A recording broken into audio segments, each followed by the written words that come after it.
Sir இப்போ இன்டர்நெட்டில ஒரு வைரலான content என்ன பார்த்தீங்கன்னா, அந்த லோடிங் டோஸ் அப்படின்னு சொல்லி நெறைய பேர் சொல்றாங்க. எல்லாருமே இப்போ ஏர்லி 30ஸ்ல எடுத்துக்கோங்க. இப்போ எங்கே டிராவல் பண்ணாலும் நீங்க லோடிங் டோஸ் கையில வச்சுக்கோங்க. எந்த மாதிரி நேரத்தில லோடிங் டோஸ் எடுத்துக்கணும்? லோடிங் டோஸ் என்னென்ன சார்?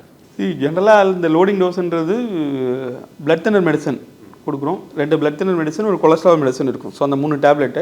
அது வந்து ஹார்ட் ப்ராப்ளம் இருக்கிறவங்களுக்கு, ஹார்ட் அட்டாக்னு வந்தவங்க ஒரு ஹாஸ்பிட்டல் வந்தாங்கன்னா தான் அது அட்வைசபிள். ஏன்னா அவங்களுக்கு சில டைம் வந்து அவங்க வந்து ஒரு கேஸ்ட்ரிக் ப்ராப்ளத்துக்கு கூட அதை நினச்சிக்குவாங்க.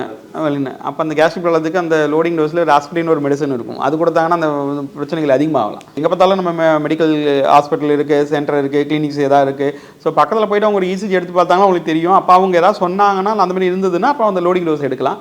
பட் ரெகுலராக யாரையும் கேரி பண்ணணுன்னா அது அந்த மாதிரி ஒரு ரெக்கமெண்டேஷன் இல்லை. பட் ஸ்டில் அது ஆல்ரெடி அந்த ரிஸ்க் ஃபேக்டர் இருக்குது உங்களுக்கு. நான் சொன்னேன்ல, இப்போ ஆல்ரெடி அவங்க ஒரு ஸ்மோக்கர், ஹார்ட் ப்ராப்ளம் இருக்கிறவங்களுக்கு, இல்லை அன்கண்ட்ரோல் டயபிட்டிஸ், பிபிலாம் இருக்கிறவங்களுக்கு, ஃபேமிலி ஹிஸ்ட்ரி அந்த மாதிரி இருக்கவங்களுக்கு, நிறைய வீட்டில் சொல்லுவாங்க ஏற்கனவே ஃபேமிலியில் வந்து பிரதருக்கு அந்த மாதிரி ஆச்சு, ஃபாதருக்கு அந்த மாதிரி யங் ஏஜில் அந்த மாதிரி ஹார்ட் ப்ராப்ளம் வந்தது, இல்லை சடனாக இறந்துட்டாங்க. ஸோ அந்த மாதிரி இருக்கவங்களுக்குலாம் ஸோ அது ரிஸ்க் ஃபேக்டர். இது அவங்க லோடிங் டோஸ் கையில் எடுத்துன்னு போகிறதோட அவங்களாம் எவாலுவேஷன் பண்ணிக்கணும். முன்னாடியே அவங்க ப்ரிவென்டிவ் செக்கப்பில் பார்த்துக்கணும். அப்போ அவங்க நம்மளுக்கு சொல்ல முடியும் என்ன அவங்க எடுத்துக்கணுமான்னு.